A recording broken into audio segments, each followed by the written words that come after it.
Good morning, all, and welcome to the video presentation on analysis of disruption on the retail industry and the implication on the traditional retailers.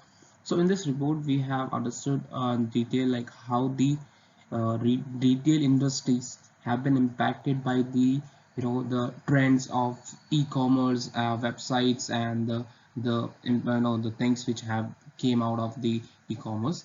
So first, the initial point we have depreciated here is the impact of e-commerce on the retail business. So first of all, the e-commerce growth versus the traditional retail. So in this point, we want to say is how the e-commerce has increased their revenue, and top of that revenue, but they also have the more customers. Rapidly they have been increased compared to traditional retails, which have not drastically but are declining somewhere. Top of that, changing consumer behavior trends, where consumer wants more options of the quality. They have quality options, they have quantity options. They can change the product in whatever as per their likes and dislikes. So that has also impacted the retail businesses. Top of that, successful strategies employed by the retailers. So retailers has also understood how the technology has helped the e-commerce. So they have also tried to use the technology, and how the consumers can be attracted more towards the retail industry, and to particularly to that shops or malls and all.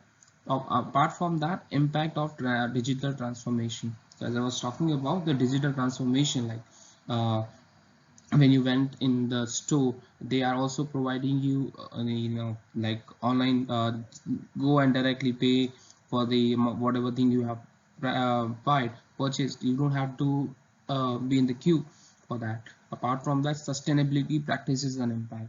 So the people, as a consumer, all want the retailer or the shopkeeper who is trustworthy, who has a good relation, communication.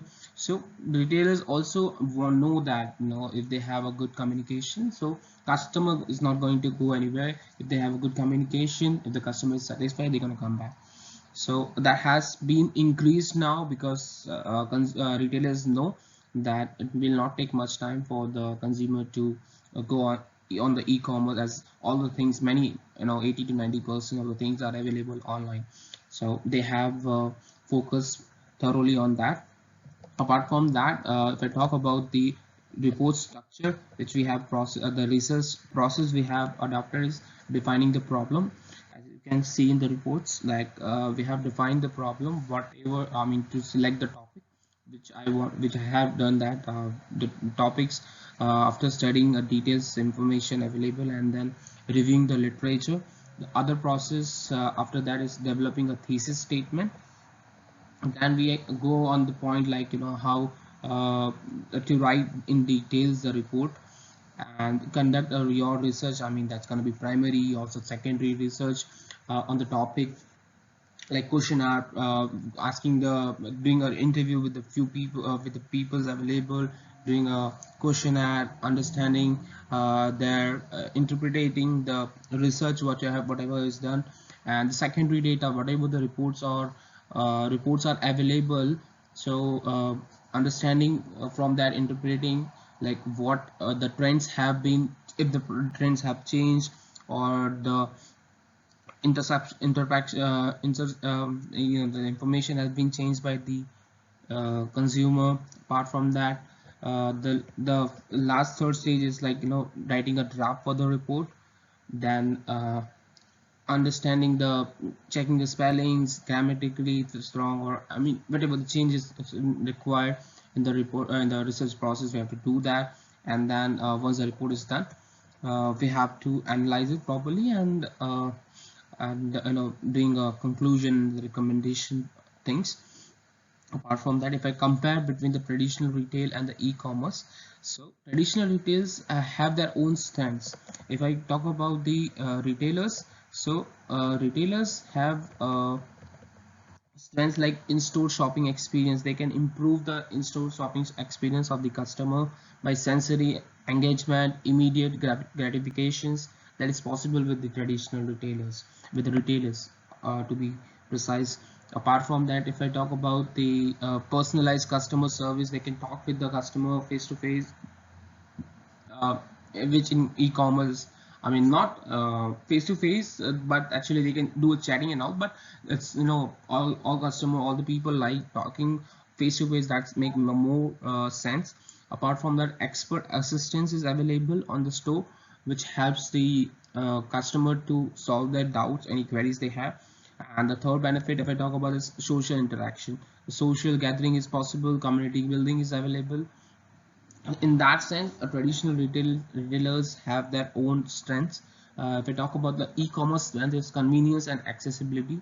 24 by 7 shopping every day. It's not like, Sunday they're closed or there are timings bounds. They can 24 by 7, the shoppings are available, wide product of variety. It's not like, in retail, if I talk about, the stock problems are there. They only have 4 or 5 choices of products available. But I talk about the e-commerce, they have a variety of things available, and that too in stock. Apart from that, personalized recommendations they provide, like, if you have normally seen in Amazon, if you buy a shirt, they also recommend, like, if you go with this jeans, that's gonna help you a lot. I mean, that's gonna look good, or you can go ahead with this cap or this kind of jewelry which gonna add to the product. This kind of recommendation is available. Apart from that, users reviews and rating, where normally if you buy a new product, let's say for example, if you are buying any watch, any mobile phones, normally people go with the ratings and the reviews, what the past experience of the customer has been. So that also help the e-commerce to grow more. Apart from that, they have low overheads. They don't have to pay rents to the shopkeepers. They don't have to pay the fixed salary, though I mean, not salary they have, might be paying. But if I talk about the they have to pay a lot of things, retailers, traditional retailers. But if I talk about e-commerce, they don't have to pay that much, so they can keep a competitive pricing and efficient inventory management.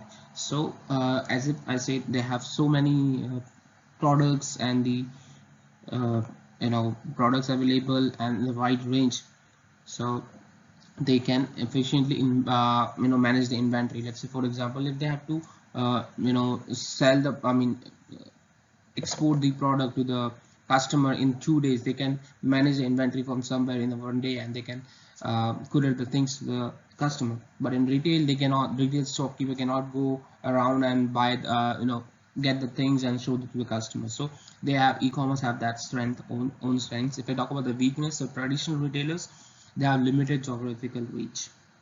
They cannot give, let's say for example, the retailer is currently in East Ham area of London, so they cannot and they know, like, for the festive season, uh, particular community is staying, they can only sell the product to that community. They cannot go to beyond London or any other places, so they have that East Ham only.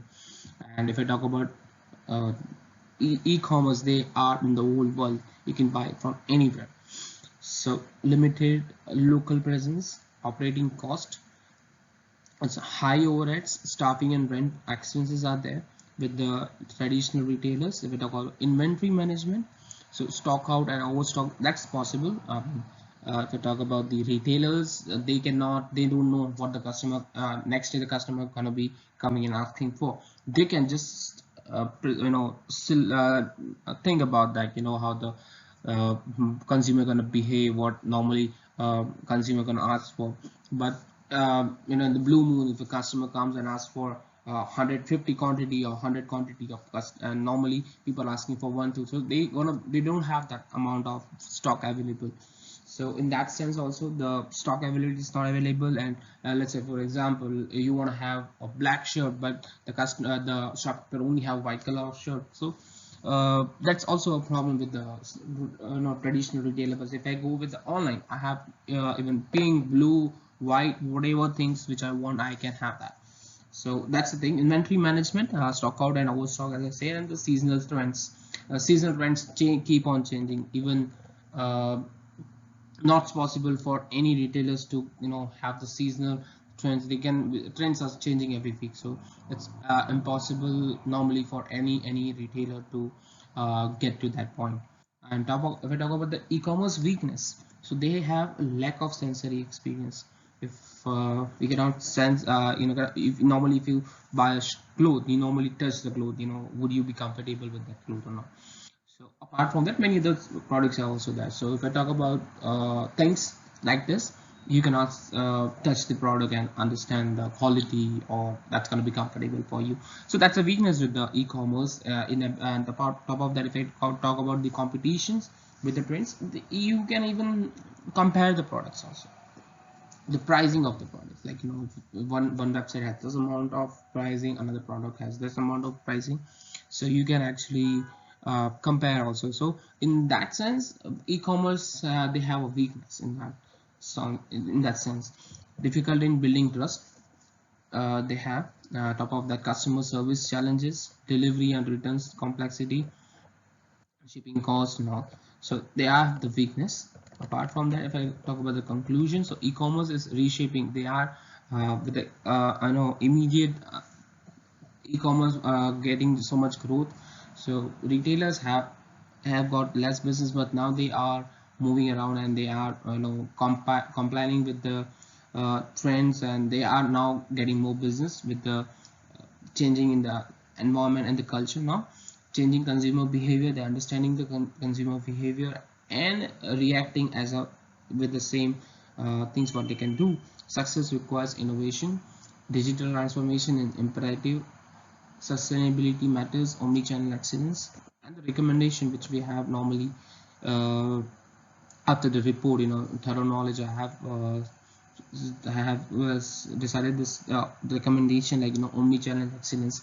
Like, so many things are available for the retailers also, how they can compare with the trends. So they can they can go ahead with the websites, they can go with the advertisement of the shop. Many things are available, so they have to adopt that omni-channel excellence, digital transformation. They can go ahead with the digital transformation.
In the recommendation, you can see that digital transformation, also embracing digital technologies to enhance customer experiences and streamlines operations.